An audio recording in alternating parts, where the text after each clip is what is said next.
A little bit here where there is some lift coming off. Now I'm going to pin this back down. My mold is sitting on these parallels.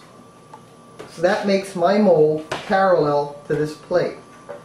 I can now take measurements so that I can make sure everything is where I need it to be. I drop my pins into the holes. This is my spreader. And my spreader will push the wood against the side of the mold, and it will make it very secure. It's a simple turnbuckle. It's not complicated, and it holds that shape very, very well. And you're going to ask, how do you get your side set to fit a mold so that it's tight against? You can see there are very, very few gaps against my side set to the mold. So I can replicate that shape all the time. Once I have it in the mold and I have everything secure, I want to start establishing some geometry. This is the back. I'm not worried about getting it 100% perfect because we're going to put the kerfing on and really true it up. What I want to do is rough it in so that when we put the kerfing in, we don't have quite so much work to do. Pencil line along the sides. You can also use chalk, colored chalk. You can do almost anything. I personally like a 15-foot radius. This is a larger guitar, so I'll probably do a 20-foot radius. And this is what I call driving the bus. Sounds like a donkey. Take a couple of levels.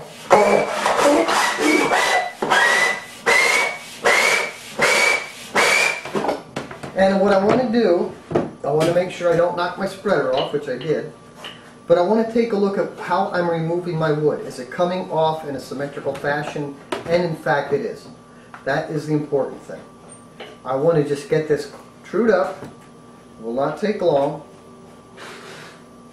Now down here I have a little bit of mismatched, sides warped a little bit. They'll true out on the neck block and tail block, but I just want to get right in here reasonably close.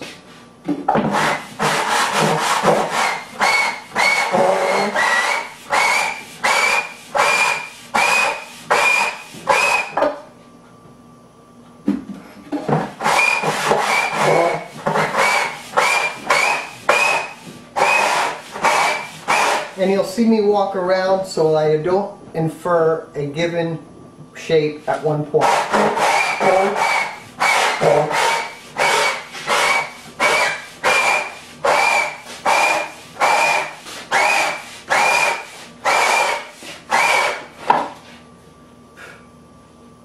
A little tinny.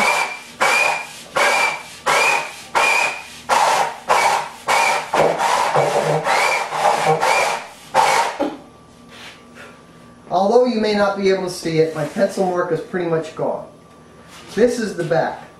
The top is where I really want you to be able to see what I'm going to do, because I'm going to create 3 distinct and separate areas on the top. Now, I'm going to take that parallel, and that actually will go right underneath the side set to support it, so that this is reasonably secure. I know some people that have actually taken their discs, drilled holes in to match the pins, and lay them up on top, and that works well too. Doesn't matter. The important part here, from the bridge down and from the fingerboard up, are the 2 areas we're going to shape. Right now I'm going to flatten, or I should say true, the top to the mold. When we have this upside down, we know that we have a very distinct set of points along here, and we know that the top should be roughly parallel to the mold at this point. So this has a flat and a curved side to this disc. I'm flattening it right now.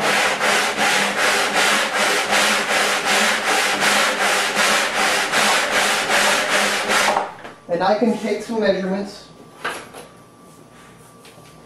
Here we are, there's our short stick. And I want to just check 4 corners. I'm showing 1/2 here, I'm showing 1/2 here, I'm showing 1/2 there, and this is probably obviously also 1/2 inch. So I'm coming down the way I want it.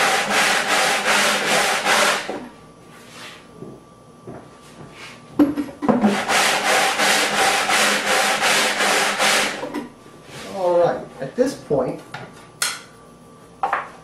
I know that I'm 4 1/8 of an inch. I want to be about 4 1/4 on the finished height, so I'm getting very close to where I want to be. I'm going to put a little pencil mark from what would be about the saddle area back and what will be the fingerboard extension front.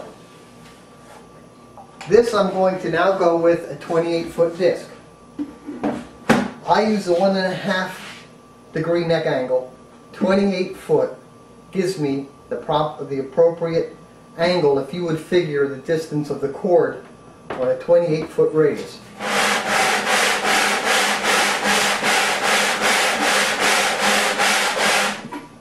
Okay, I do about 10 rubs and I look.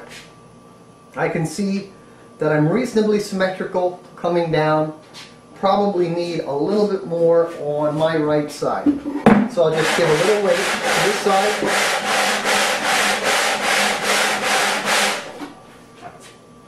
That evened that up nicely. And again, I want to randomize my process as best I can.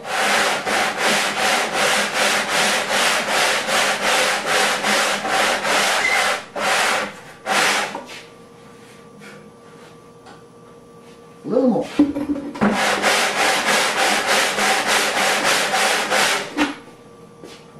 And I think that's all I'm going to do now, and I can finish the rest of it once I put the curving in. What I've done, this area is flat, this area is domed, this area is also domed. I'm now going to create this flat and make sure I have a bit of an angle to match my neck angle, so that when I do set my neck, my fingerboard will come in on a very straight line. I am one that likes to have my string height upon finish at 1 inch or 1/2 of an inch in front of the bridge. I have found that these numbers will give me that process and make it very repeatable. If I put weight here, and it doesn't take much, and I look back here, I can see that my disc is coming off just a little bit. I want about 1/8 of an inch to 1/4, and again, I will take care of the actual finality of that when I put my kerfing in. Now, this is now ready to go, and it can become neck block, tail block, get my kerfing in. I will redo this process a lot more accurate, but now I can put my kerfing, put about thumbnail proud, and it will save me a lot of work later. And that's how you set the geometry for a set of sides to build a guitar.